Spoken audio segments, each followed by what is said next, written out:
What up, my freaks? RuinusInsight here with part 47 of my Total Warhammer 3 Drycha Immortal Empires campaign.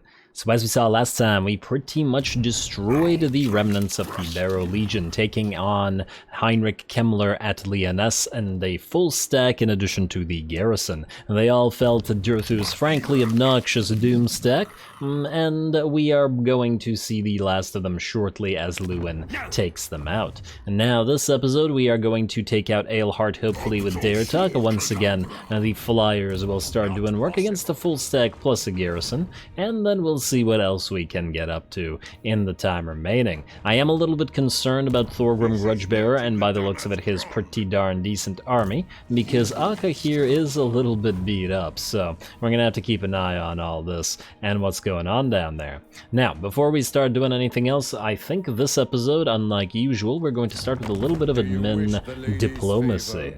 And the diplomacy in question is this. I took a look between the episodes, and Lewin is actually willing to join war against pretty much everyone, with the exception of Reichland, for, well, a decent amount of money, but it's worth it to keep him friendly with us, and more importantly, to keep him friendly with Vlad. And the idea is, with them both fighting the same types of factions, they will keep friendly and we can power up both Vlad and Lewin and not have to worry about it. Otherwise, they would start hating each other because Vlad is killing Reichland, and so are we, to be perfectly frank, and Lewin, on the other hand, is in a currently a defensive alliance with Reichland. So yeah, we're going to offer him the 16k for this, and I think that's most definitely money well spent. He's going to really like us, and hopefully, by virtue of us doing this, and the fact that he's at war with a lot of the same factions that Vlad is, they're all going to get friendly. Also, our elven allies are going to get friendly with him, and it's just mainly a way to keep all of these factions from fighting each other. Now, just out of curiosity, after we did that, are you now willing to fight against Reichland? No. What if we join your war against the Shadow Legion? You know, what about breaking the defensive alliance with Reichland? It's at minus 73. Which he's fairly unlikely to do. Wait, what about breaking your trade agreement with Reichland? 54. 73, eh? I wonder how much he'd be willing to pay for Lyonesse, Mousillon, Bordelot, and Aquitaine. And we do want to probably power him up since he is looking okay. And next up, let's talk to Vladdy Daddy, and let's see about having him join our war against Clan Rictus, 7.1. And let's see, Herald of the Tempest? No. 72? That's not gonna happen. Puppets of Misrule? No. Fecondites? That's a yes. And Kazag, that is maybe a yes. If we give him the high place, which we no longer need, we'd have to pay him 32k. Okay, fine. No, no to the Kazag then. We'll try to get him to join the war against the Kazag later.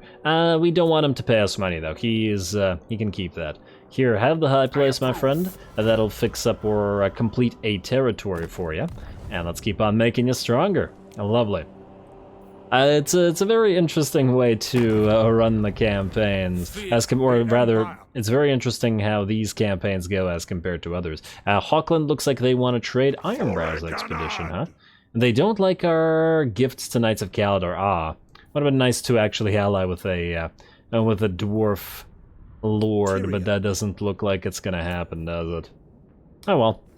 Maybe we can make nice and friendly with Hexoatl. Actually, speaking of Hexoatl, would you be willing to join a war against anybody? Join war? No, that doesn't look like it. What about Nagaron? No. Golden Order? No. It would be nice to have him in our collection of allies. Barrow Legion, they're basically dead, so there's probably not much of a point. A Grimgor, you're willing to do it for way too much money. Alright, I don't think he's gonna do this. Alright, well, let's just keep generating friendliness by attacking other nearby factions and hope he continues being nice and friendly. Alrighty. Well, I do believe that's the diplomacy we wanted to do for now, unless I'm forgetting something. And there is potentially the trade of the... Let's see, we got the Firemouth here, which would make a full province for the western provinces here, on which we could trade them.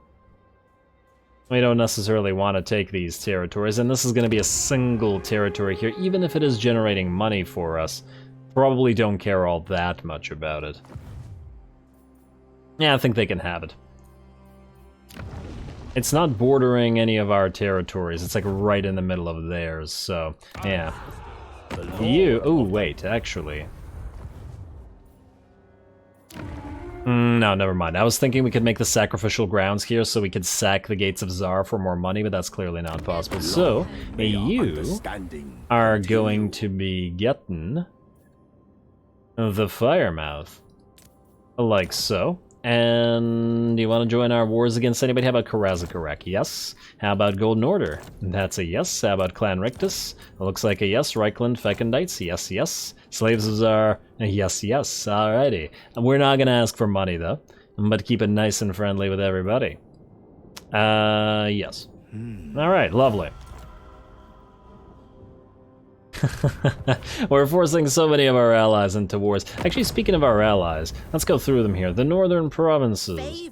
We need to possibly trade you some stuff as well, but I don't see anything where we could trade you stuff. I guess if we go all the way through Chaos's territories up there, we could, but maybe there's not much of a point. How much would it cost for you to join our wars, though? Just out of curiosity. Minus 3.1, that's really not that bad. You know what? It's worth the money. It's absolutely worth the money. There we go. Because this will once again make them friendlier with Vlad and co. I don't actually know whether they have any contact, whether they've discovered each other, but once they do, presumably once we transfer a bunch of territories to them and to Imric, and then we'll be able to. Alrighty, I did say there would be admin. Now the Burning Wind Nomads I don't care as much about because I have a feeling that they're going to get confederated eventually. So maybe we can hold off on doing any diplomacy with them for now. The Avalorn and Ivres we do care about, and Knights of Calador we most definitely care about. We need to get that military alliance going, but we'll need to trade you stuff for that later on. So I think we'll hold off on that as well. Scrap Towers is where? They're willing to take Scrap Towers. Oh, it's this. No, I think we're going to keep these, at least for now. We might trade them to them later on. They are giving us, well, we can't give them Shattered Stone Base, so it'll basically be just Scrap Towers, Flayed Rock, and Knobbly Gorge. We don't actually care about Scrap Towers or Flayed Rock or Knobbly Gorge, I guess. Yeah, they just generate the Waystones. It is a little bit of extra growth in a few territories, so you know what, let's keep them for now, and the Waystones are doing a decent amount of growth work all over the place, so, yeah. Alrighty, Drycha's good, Aka's good, Tala. You are waiting, and we do need to keep an eye on these guys as well. If we want them to keep friendly, we'll have to trade them for to Strask eventually. I'll also have to leave here. I wonder how much help it is worth to them, just out of curiosity. It's worth 6, it's not worth all that much, damn. Alright, well we can ignore that. I wonder how much money we lost from the trading of the furs. Really not that much. Okay. Well, we can keep ignoring that then. Alrighty, Tal is good, Durthu's good, Kolis is good, Daertok is not good because he's in a siege. So I guess now is probably a decent time. Alright, we ended off last episode attacking you, or about to attack you. Let's just quickly out-resolve the remnants of this pathetic little army. A little bit of extra XP for Dalseth here. And then you can have a little bit of heals. And very nice. I'm going to assume the Jiao Ming is going to successfully take Kirik Varag. It doesn't look like there's much in the way of defenders there, which means you are going to return to Blackfang, and we're going to actually have you jump over to Eagle Eyries.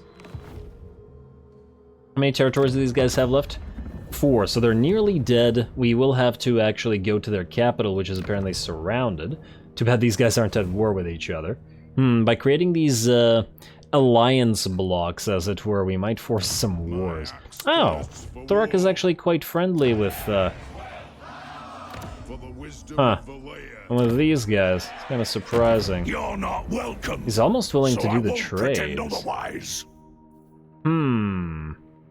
I do wonder if we could get him on our side. He's fighting the last defenders. This would mean fighting the lizards. We'd essentially have to choose. He's probably not going to be super happy about us killing Karak Azul or Karazakarak, though. In fact, he's already not super happy about that. Most likely that'll mean he'll declare war on us, which will be unfortunate. We need to make sure that we have Imric well in hand in terms of our relationship with him, and a full military alliance before this happens. Alright, well, we'll figure that out and we shall see. In the meantime, I believe, unless... Ooh, one other thing before I forget, you, Akka. You have to be replaced, but you're basically good to go now. So, our new army.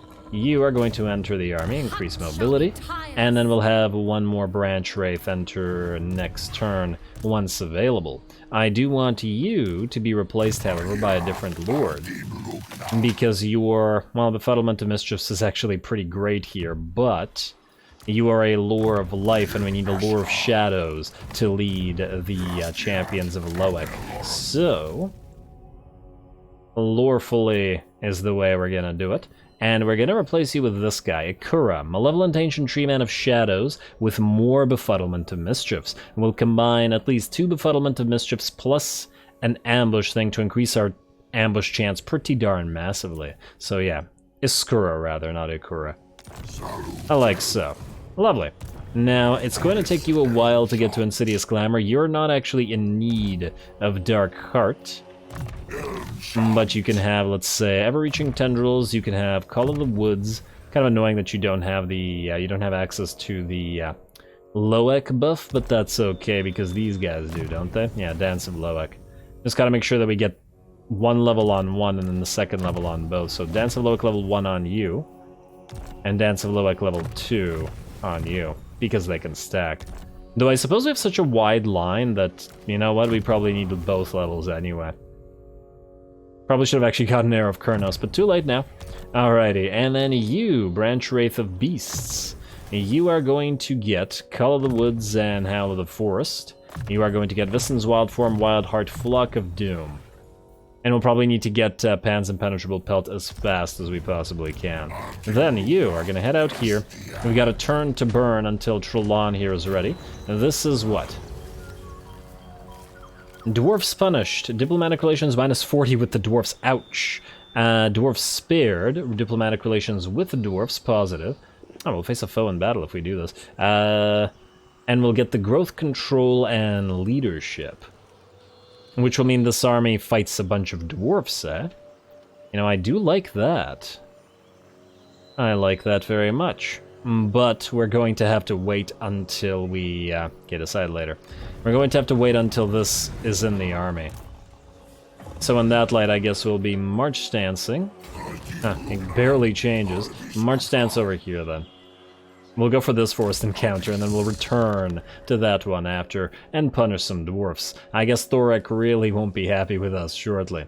Alrighty, anybody else need to go before we move on to the Eilhart attack? Stressleith, you're kind of actually not needed. It really depends on what exactly we do with Isilal. Actually, speaking of Isilal, you're going to go into encamp. Actually, no, you're not. You're just going to march forward. Because you can't heal right now because of the damn plague on you. Alright, stay in friendly territory, but move up. Oh, well, well, well. If it isn't Volmir von Raukov. Might be nice to get a fight against them. Also, the Malevolent Trees. Let's upgrade you with another aspect of Oak and that expert charge defense. You're going to be providing the defenses for this particular army, as the damage will be coming from the Wildwood Rangers. I should probably get at least one more of these guys, maybe? Alright, well, let's go aspect of the oak for now. If we want to change it later, we always can. I'm kind of almost tempted to go for, let's say, you guys currently have 20% physical resistance, and we're actually going to gain 5 more shortly. So if we were to go into aspect of the birch and increase your armor-piercing weapon damage, would that be good? It's a fairly considerable increase to your armor-piercing damage, essentially. It's another third. On the other hand, this is plus 20 armor, and I do like the expert charge defense. which you currently what? You are currently just charge defense versus large. You know what, let's try it with oak for now. But later on, if the army is performing too... if these guys are being too tanky, we'll just switch them out. I think that's the way to do it. Alrighty, and you will also... You will not need a branch wraith, because you're a malevolent ancient tree man of life. You need this guy. Let the hunt begin. Alright. You can actually move a little bit more forward into this territory if you wanted to. Protector ready. But you still can't join the army, so we'll wait until we reach Talabayam. And then we'll give that to Vlad immediately, obviously, and hopefully get him to join more wars. Alrighty. So diplomatic. Alright, Stressleith, what I want you to do is... Oh, you have the Skaven Plague. Oh, no, you don't. You have the Festus's Pox, okay. I was a little bit more worried. That's fine. I mean, it's not as big of a deal at the very least. What I want you to do is get one more Malevolent Treekin. We're going to replace, I guess... I mean, you do have Dark Heart, so you do still benefit from the Feral Bears. And the question is, let's see, they do 41 armor piercing and have that nice bonus versus large. You have 26. I mean, I still feel like we should keep at least some of them. Maybe there isn't a need to get Malevolent Treekin. Also, these guys are gonna... no, these guys are gonna get in each other's way. You know what? Yeah, let's delete the Feral Bears. In fact, I feel like we'd rather have wolves instead of bears in this particular situation anyway.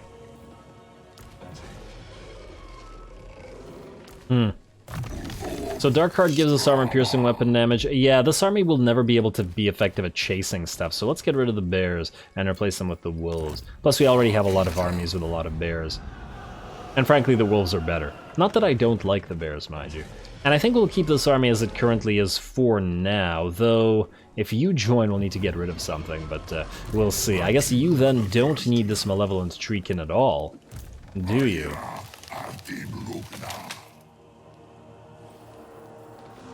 I don't want to do 2 giant wolves, that, But then who would we get rid of? You know what, we'll figure it out afterwards. Let's have a fight now. Too long without fight. Dare talk, attack Eilhart, let's close defeat. Oh game, why must you always underestimate Air Force?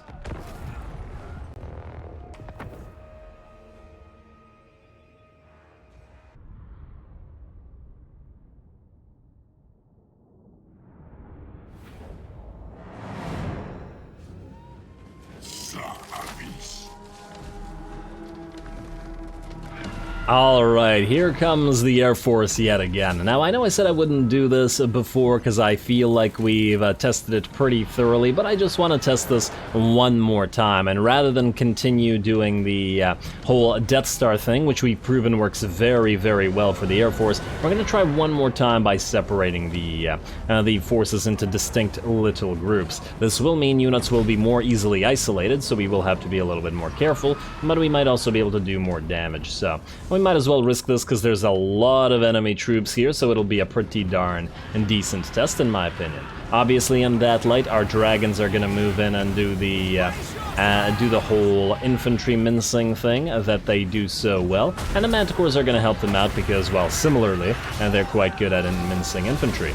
Each unit is going to be led by one of our Glade captains, the Manticore is led by one, and then the 2 units of, or then the 4 units rather, of Great Eagles will be led by the other. I suppose we could have kept both of them with both Great Eagles, considering these guys are with dragons, but I also suppose that it doesn't make all that much of a difference at the end of the day.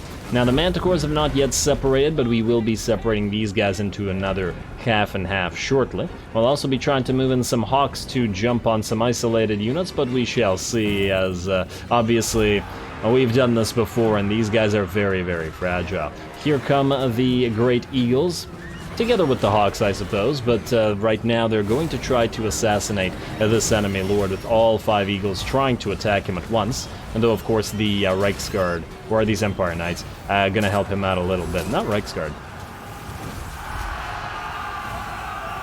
Alrighty, but unfortunately for us, the Hawks getting a little bit of damage from the Reiksguard here. We were hoping to kill the swordsmen here, who are actually now protected by that Grand Shield of Faith, and they would be killed by the Great Hawks fairly quickly. But with the Reichsguard attacking, as we can see, a lot of damage is coming in on those Great Hawks. And this is why in the past few episodes, or since we got the Air Force, we've been primarily using the Great Hawks to find and kill isolated ranged units, or otherwise isolated infantry that are relatively weak, because these guys are very, very fragile. They certainly shouldn't be fighting Cav, even Shock Cav. I like how this guy has an arrow in the back.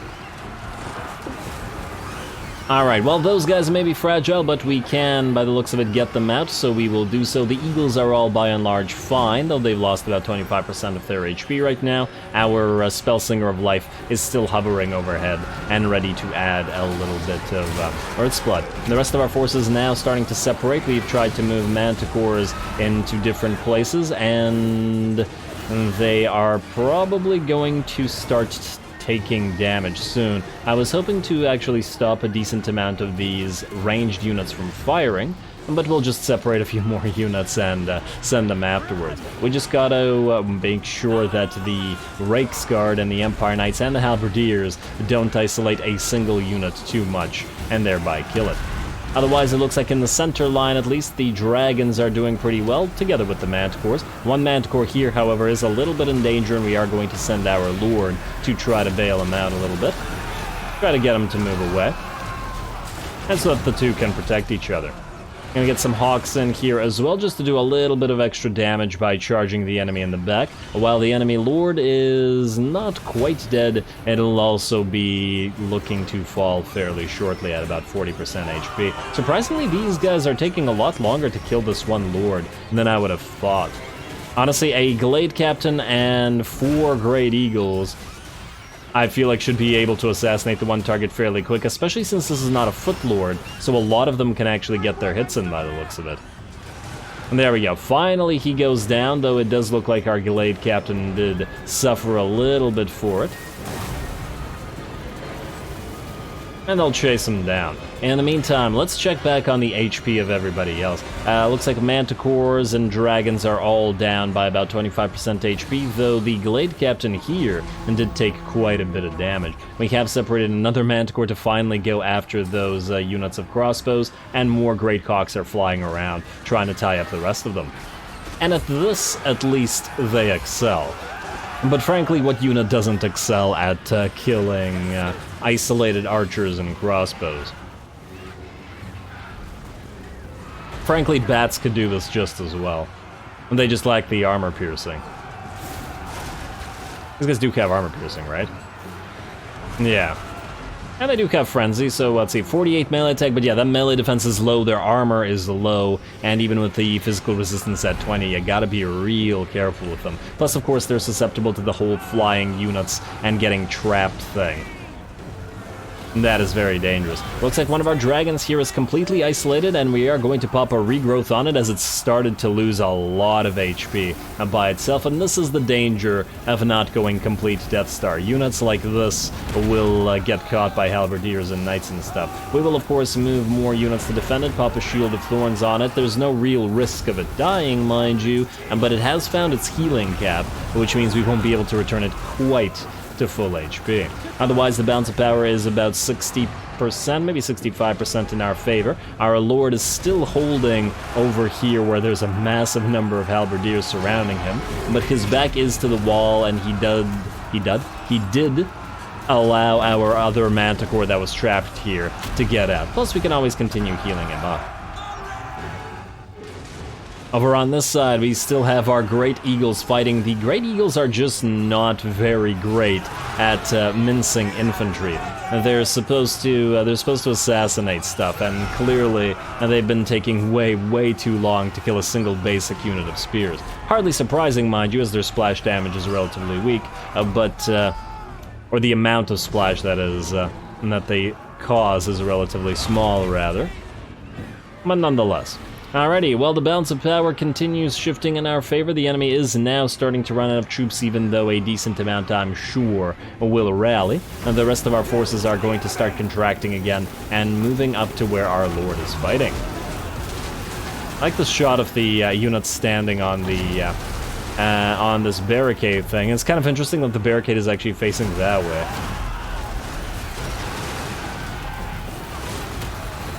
This is probably not a place you want to be, huh? Can you guys knock units off the barricade? Yes, indeed you can. I wonder if this is a big enough fall to kill the units that fall off it. If it is, this may be a decent... Okay. Well, a lot of them went flying. Oh, I see a couple getting up, though.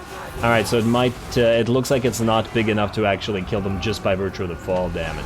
And that's fine, though. Looks like we're also able to snipe a few with our Glade Captains, and regardless of the barrier, we can just fly over it and continue the slaughter. And down here. We do have to continue healing up, however, as our dragons are a little bit badly beat up, but the battle will be over in, I think, seconds as the enemy army finally shatters.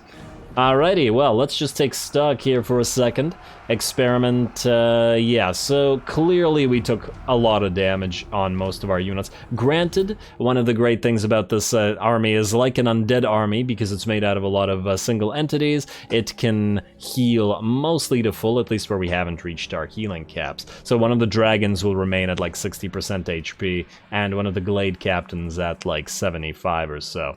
Otherwise, everybody else looks like they haven't reached their cap yet, so we'll be healing them. Of course, we can't resurrect any of the Hawk units, so these 2 units will be a little bit damaged.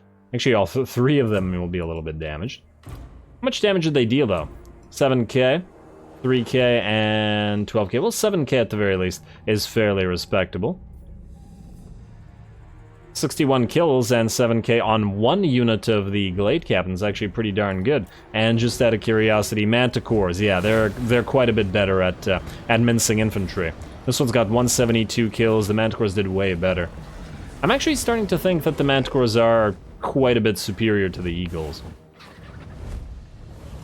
Because I think that even while the Manticores may not perhaps be as tanky, well, actually, it actually does look like they have... I know I keep comparing these stats.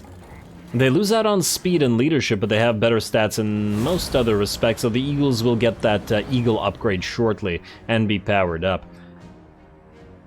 If the Manticores didn't have Rampage, then we could use them to assassinate stuff as well, but the problem is once they start rampaging, they're not really nearly as good at doing so. Anyway, the Earthbloods are nearly done. We've nearly returned everybody to full HP, or at least as close as we're likely to get to it.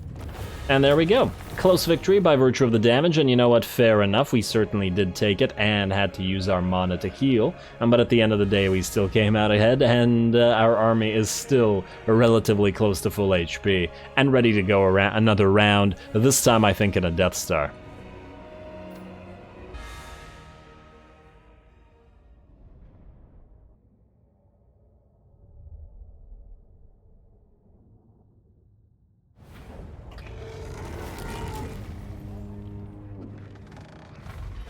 Alrighty, well, we've certainly been doing a lot of testing of the Air Force, and I think that battle definitively proves that the Death Star formation is much superior to separating and attacking individual units. I'm sure it's faster to attack individual units, but it also means that we take considerably more damage. And while we can certainly heal at the end, I'm not sure it's quite worth the risk, as some units may get stuck. So yeah, let's not. We can raise it for 10k. I think that's probably worth our time, so let's raise it. Alrighty, and another Val's Anvil Smith, always a nice pickup. Dare talk you. Alright, you know what? Let's raise a new lord here. Well, new. Let's raise you, Zoltathios. We're gonna have you move into Marienburg, and we're gonna occupy it, and we're probably gonna give it to Kurun. Mostly because it's unlikely that we can defend it. Once North's gonna start coming south and stuff, it's just too difficult to hold. Plus, with them holding it, we'll be able to take Fort Berg-Bray.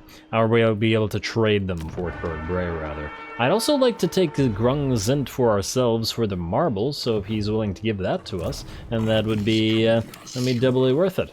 Alright, and then we'll start moving through the Imperial territories and start trying to beeline towards Vlad to transfer him all of this stuff, including Altdorf itself, which we are within sighting distance of, or we're inside of. We've sighted it. Alrighty, well, unfortunately with that, we are once more out of time. Next time, we try to consider whether we go for Karazakorek, we try to retreat. I'm still not entirely sure what to do here, but we'll figure it out. A rather diplomacy-heavy episode, but hopefully the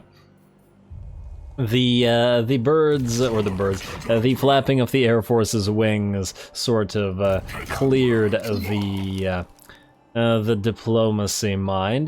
Next time I'll also have to attack Yetchich, but it'll be a minor battle that we'll do sort of manually. And then maybe we'll try to declare war on Ostland as well. I have been meaning to try to get Erengrad to cancel their trade agreement with Ostland, which would actually make Vlad like them more. It may have to come down to trading them Fortress Strask, which we can very well do next turn as well. Of course, we'll have to still get Tala the heck out of here to heal up somewhere, but I'd rather not be in locations with plagues anyway. Unless we want to stay in this location because the plagues are there, and therefore most likely won't get spread, or at least a little bit less likely to get spread. Damn you, Skaven plagues. Oh well. Oh well. Either way, more trees to come, so stay tuned. Don't forget to leave a like and comment. All glory to the algorithm. And thanks for watching.